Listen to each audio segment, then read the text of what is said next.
Hello બધાને. તો આજે મારા ઘરે સત્યનારાયણ ભગવાનની કથા રાખેલી છે અને આ મારા ટીટુભાઈએ તો બધાને હસાવીને પેટમાં દુખાડી દીધું. તો તમે પણ જરૂર જોજો પૂરો વ્લોગ મારો. તો અત્યારે હું બપોરે સૂતી જ નથી, તો નાહી ધોઈને તૈયાર થઈ ગઈ છું અને હવે હું કથાની તૈયારી કરી રહી છું. તો મેં જાતે જ કથા કરેલી છે, તો એના માટે મેં પ્રસાદ બનાવેલો છે અને તૈયારી કરેલી છે. તો જો આ મેં ગંગાજળથી બધું સાફ કરી લીધું છે અને કેળાના પાન લઈ લીધા છે, તમે જોઈ શકો છો. તો હવે હું મંડપ અહીંયા બનાવવાની છું. આ મારા ભાઈને પણ નીંદર આવતી નથી, આખી બપોર જાગે છે અને મને પણ હેરાન કરે છે.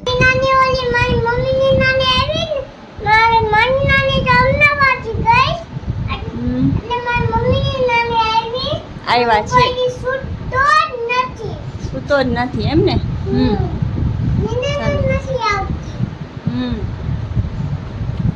તો આ તમે જોઈ શકો છો, મેં બધી તૈયારી કરી લીધી છે. ફૂલ પૂજાના બધી તૈયારી, પંચામૃત, ફ્રૂટ, પછી આરતીની થાળી અને આ મંડપ પણ તૈયાર થઈ ગયો છે. તો હવે આગળની જે વિધિ છે સ્થાપનાની, એ હું તૈયાર કરવાની છું.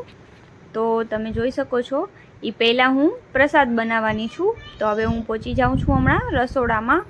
તો તમને તો ખબર જ છે કે આપણે સત્યનારાયણ ભગવાનનો જે શીરો બનાવીએ છીએ, એના જેવો શીરો તો ક્યારેય બનતો જ નથી. એ શીરાનો સ્વાદ તો કંઈક અલગ જ હોય છે.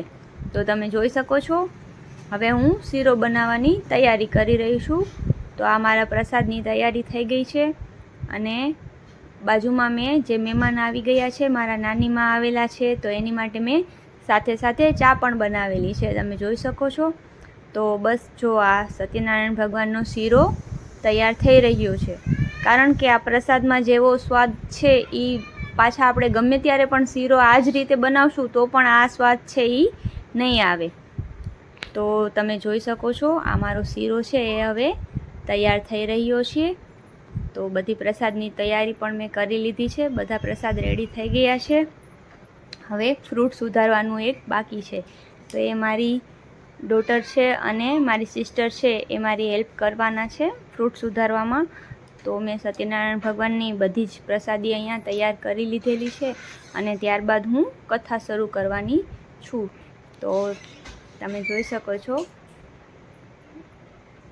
તો હવે હું ફરીથી આવી જઈશ. બસ તો હવે પ્રસાદનું કામ મારું અહીં પૂરું થઈ ગયું છે અને ફરીથી હું પૂજા સ્થાને ચાલી ગઈ છું. તો હવે તમે જોઈ શકો છો કે આ મારી પૂજા બધી પૂરી થઈ ગઈ છે અને હવે અમે કથા શરૂ કરી રહ્યા છે. તો બસ બધા મહેમાન પણ આવી ગયા છે અને મેં કથાની જે વિધિ હોય છે આગળની, એ શરૂ કરી દીધી છે. ત્યારબાદ મેં કથા પણ શરૂ કરી દીધી છે. તો સત્યનારાયણ ભગવાનની કથા હું જાતે જ વાંચું છું. તો કથા બાદ અમે આરતી અને થાળ પણ કરેલો છે અને પછી બધાને પ્રસાદ આપેલો છે.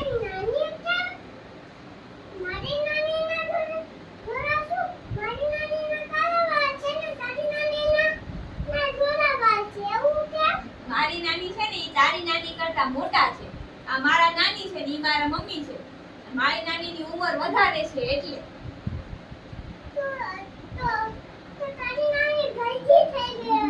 મારું નાની ગઈઢા થઈ ગયા, તાર નાની ગઈઢા નથી થયા.